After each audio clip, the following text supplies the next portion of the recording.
어르신들이 가장 무서워하는 병이 있습니다. 뇌가 퇴화하는 알츠하이머, 치매입니다. 심각한 병이지요. 초기에 발견해서 약을 먹으면 그 속도를 늦출 수가 있어요. 그래서 초기에 발견하고 치료하는 것이 중요합니다. 그런데요, 이런 망각의 병이 육체에만 있는 것이 아니에요. 영적으로도 있습니다. 하나님께 큰 은혜를 받았음에도 그 은혜를 망각한 채 살아가고 있는 것, 그 영적 치매입니다. 영적 치매, 무서운 병입니다. 초기에 발견해서 치료해야 합니다. 오늘 본문을 보면은 모세가 모압 평지에서 가나안 땅을 목전에 두고 있는 이스라엘 백성들에게 여호와를 잊어버리지 말라 하고 권고하고 있는 말씀이에요. 본문 11절 말씀 함께 읽어요. 시작. 내가 오늘 내게 명하는 여호와의 명령과 법도와 규례를 지키지 아니하고 내 하나님 여호와를 잊어버리지 않도록 삼갈지어다 그랬어요.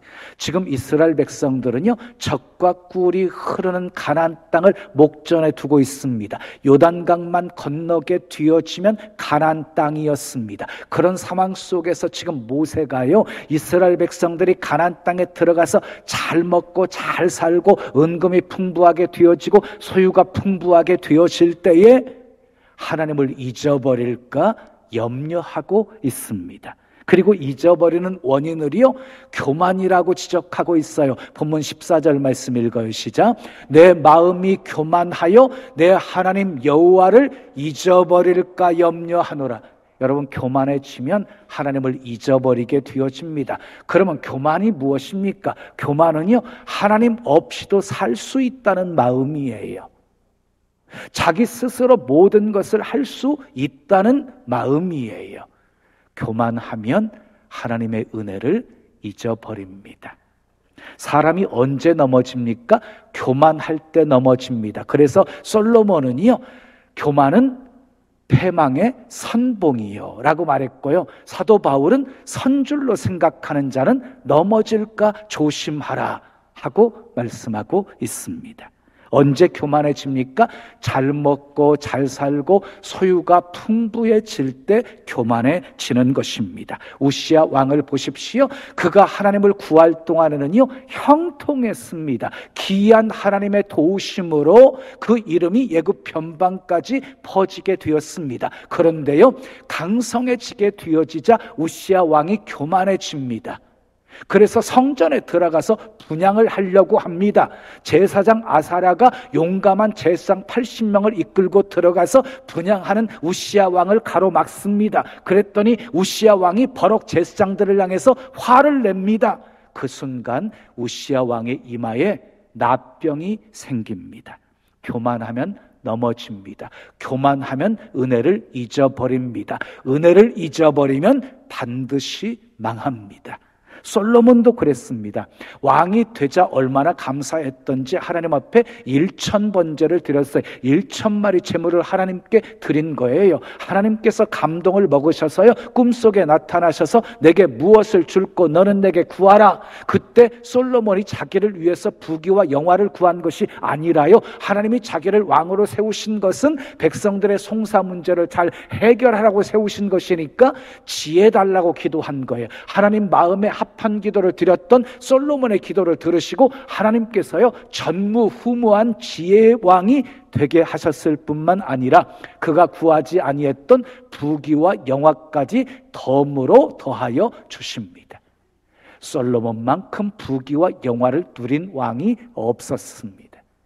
그런데 이렇게 부를 누리게 되어지자 솔로몬이 1000명의 첩을 둡니다. 그런데 문제는요, 그 1000명의 첩이 우상 숭배하는 것을 묵인해 줍니다. 나중에는 그 첩들이요, 결국 솔로몬의 마음을 도둑질해요. 그래서 결국 하나님을 잊어버리고 다른 신들을 섬기고 따르게 만들어요.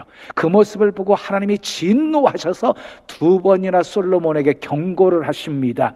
그럼에도 돌이키지 않자 결국은 나라가 두 동강이 나는 심판을 받게 되어집니다. 은혜를 잊으면 반드시 망합니다.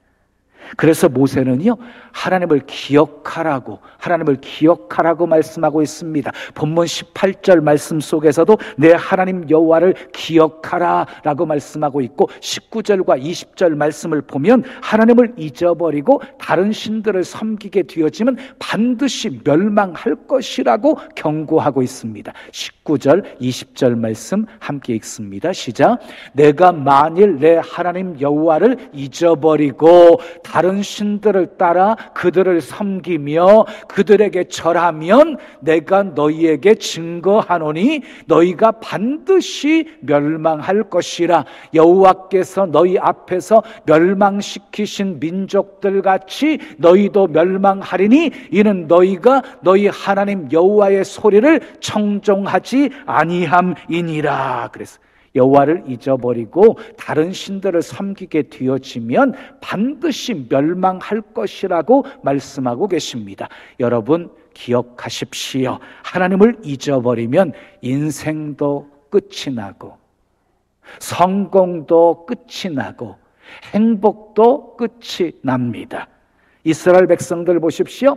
하나님을 기억하고 살 때는요, 하나님을 경외하고 살 때는요, 풍요로움을 누려요. 그런데 하나님을 잊어버리고 다른 신들을 섬길 때는요, 가난과 저주가 그들의 삶 속에서 떠나지 않았어요. 은혜를 잊으면 반드시 망합니다. 그러면 어떻게 해야 은혜를 잊지 않고 살 수 있을까요? 첫째 따라하겠습니다. 구원의 은혜를 잊지 말아야 합니다. 자, 본문 14절 말씀 우리 함께 읽어요. 시작. 내 마음이 교만하여 내 하나님 여호와를 잊어버릴까 염려하노라. 여호와는 너를 애굽 땅 종되었던 집에서 이끌어 내시고 그랬어요.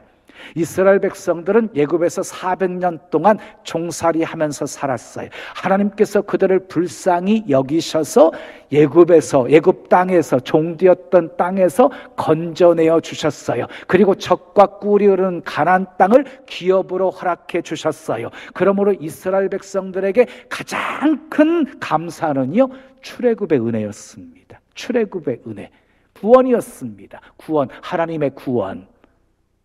영적으로 보면 우리도 마찬가지입니다. 우리는 죄의 종들이었습니다. 어둠의 자식들이었습니다.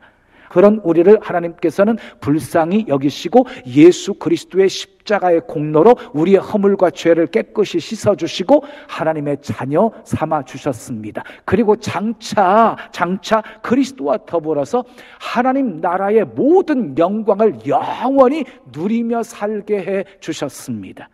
우리는 구원의 은혜를 잊지 말아야 합니다. 시편 51편 12절에 보면 다윗이 하나님께 이렇게 기도하고 있어요. 주의 구원의 즐거움을 내게 회복시켜 주시옵소서. 구원의 즐거움을 내게 회복시켜 주시옵소서.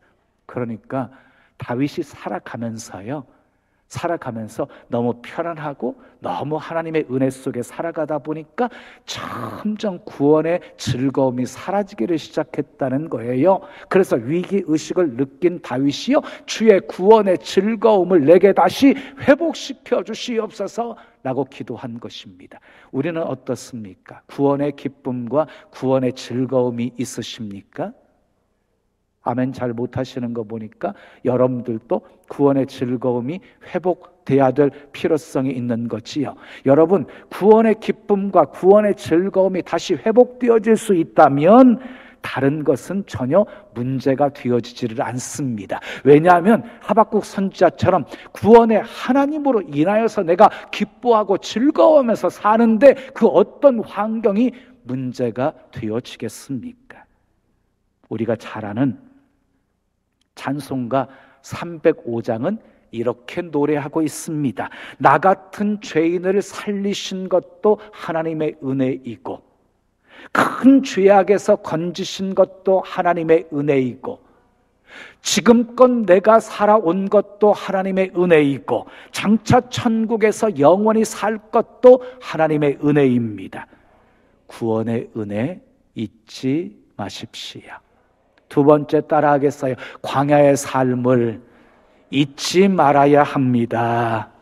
신명기 8장 2절 말씀 우리 함께 읽어요. 시작.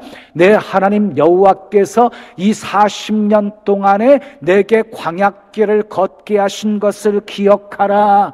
하나님께서 광야 40년 동안 어떻게 인도하셨는지, 광야길을 어떻게 걷게 하셨는지를 기억하라는 말씀이에요. 여러분, 광야 40년 동안 하나님이 어떻게 인도하셨습니까? 구름기둥, 불기둥으로 인도하셨고 보호해 주셨고, 반석에서 생수가 나게 하셔서 마시게 하셨고, 하늘에서 만나를 공급해 주셔서 먹여 주셨습니다. 그리고 옷과 의복, 신발이 40년 동안 헤어지지 않게 하셨습니다. 모든 것이 다 하나님의 은혜였습니다. 그 광야의 길 걸어가면서 하나님이 베풀어 주신 그 은혜를 잊지 말라는 것입니다. 지난 세기를 돌아보면 우리 민족에게도 광야의 길이 있었습니다. 천갈이 가득하고 불뱀이 가득한 시대 속에서 살았습니다. 주권을 잃어버렸습니다. 나라를 잃어버렸습니다. 이름도 잃어버렸습니다. 글자도 잃어버렸습니다. 우리가 자랑스럽게 생각하는 문화까지도 상실했던 광야의 생활이 있었습니다. 그뿐 아니라 해방의 기쁨도 잠시였고 6.25 전쟁이 발생하게 되었습니다. 그런데 하나님께서 그 고난의 역사를 이겨낼 수 있도록 우리 민족에게 하나님이 복을 주셨습니다. 대한민국에서 조금만 위로 올라가면 중국이 있고요. 거대한 중국, 그리고 러시아, 그리고 옆에는요 일본이 있어요. 다 세계 열강들이에요. 이런 나라들 중심에 대한민국이 끼어 있다는 거, 이거 놀라운 일이지 않습니까? 이제는 세계적으로 경제 위상이 높아져서 주요 경제국가 G20에 참여한 국가가 되어졌고, 이미 올림픽도 월드컵도 치루었고, 그리고 평창에서 동계올림픽까지 개최하는 세계 속에 대한민국이 되었습니다. 20세기에서 21세기 초에 이렇게 변화된 나라가 지구촌에 어디 있습니까? 대한민국이 유일합니다. 가난한 나라, 열악한 나라, 원조를 받던 나라가 이제는 부강해져서 원조를 하는 나라가 되었습니다. 이 모든 것이 하나님의 축복입니다. 하나님이 보호하사 우리나라 만세였습니다. 그런데 사람들이 하나님의 은혜를 잊어버렸습니다. 심지어 하나님을 조롱하고 저주까지 하고 있습니다. 그의 십자가 불빛이 공해라고 난리를 피우고 있습니다. 풍요로움을 경험하니까 감사가 사라져버리고 조금의 불편함도 견디지 못하고 불평하고 있습니다. 모습까지 사나워졌습니다. 우리 속담에 개구리가 올챙이적 생각 못한다 하는 말이 있습니다. 우리는 광야의 삶을 잊지 말고 기억해야 합니다. 어떤 사람은 이렇게 왜 자꾸 어려운 과거를 생각하라고 하십니까? 왜 자꾸 힘들고 배고팠던 그 옛날을 생각하라고 하십니까? 그것이요, 옛날을 생각하는 것이 내 마음에 분노와 미움을 가져다 주는 것이라면 훌훌 털어버려야지요. 그런데 과거 옛날 광야길을 생각할 때마다 하나님께 감사할 수 있다면 우리는 끊임없이 광야의 삶을 기억해야 하는 것이지요. 잊지 말아야 하는 것이지요. 그래야 더 많이 가질수록, 더 많이 누릴수록 겸손해질 수 있고 감사의 노래를 부를 수 있습니다. 광야의 삶을 잊지 마십시오. 세 번째 따라하겠어요. 형통할 때 하나님의 은혜를 잊지 말아야 합니다. 본문 12절에서 14절까지 말씀 우리 함께 읽어요. 시작. 내가 먹어서 배부르고 아름다운 집을 짓고 거주하게 되며 또 내 소와 양이 번성하며 내 은금이 증식되며 내 소유가 다 풍부하게 될 때에 내 마음이 교만하여 내 하나님 여호와를 잊어버릴까 염려하노라. 지금 모세가 이스라엘 백성들이 먹어서 배부르고 아름다운 집을 짓고 거주하게 되어지고 소와 양이 증식 번성하고 은금이 증식되고 소유가 풍부하게 될 때에 여호와를 잊어버릴까 염려하고 있습니다. 여러분, 사람이 배가 고프잖아요. 그러면은요, 이 코가 예민해져요. 배가 고프면 코가 예민해져요. 근데 배부르잖아요. 그러면 코가요, 무디어져요. 영적으로도 마찬가지예요. 힘들고 어려움이 찾아올 때는요, 절로 하나님의 이름을 부르게 되어져요. 근데 배 따숩고 그냥 흥통하고 편안하잖아요. 그러면 간절히 하나님을 찾지 않아요. 뭐 누구나 다 그래요. 바쁘다는 핑계로, 높은 사람 만나서 골프 쳐야 된다는 핑계로 주일 예배도 빠뜨려 먹어요. 그리고 교회도 졸업해버려요. 그래서 모세는 형통할 때 하나님의 은혜를 잊어버리지 말라고 경고하고 있습니다. 본문 17절, 18절 말씀 함께 읽어요. 시작. 그러나 내가 마음에 이르기를 내 능력과 내 손의 힘으로 내가 이 재물을 얻었다 말할 것이라. 내 하나님 여호와를 기억하라. 그가 내게 재물 얻을 능력을 주셨습니다. 여러분, 우리는 형통할 때도 하나님의 은혜를 잊지 말고 기억해야 돼요. 그런데 사람들은요, 형통하잖아요. 그러면은요, 내 능력과 내 손의 힘으로 이 재물을 얻었다라고 말한다는 거예요.